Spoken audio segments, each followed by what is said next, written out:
Welcome to Tenor Tech, where I solve the problems you didn't even know you had. You begin by isolating the symptom.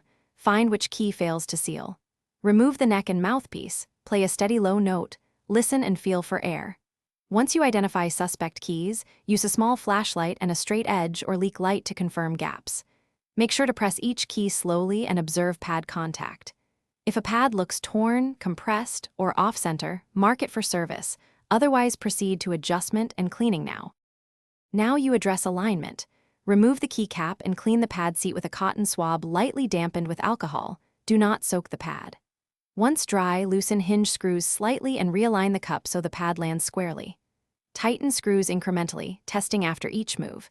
If the key rides low, add a thin felt shim or adjust the stop screw. If high, back off the screw a fraction.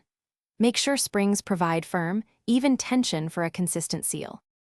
Finish by confirming a true seal. Replace any pad that is torn, too hard, or warped. Use proper pad cement and press with a socket to set it evenly. Once pads are set, reassemble and play chromatic scales, checking for uneven tone or resistance.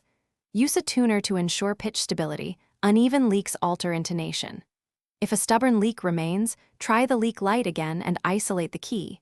If unclear, make sure to consult a professional for a full repad to avoid damaging your saxophone. Thanks for watching. Subscribe to keep your life in tune.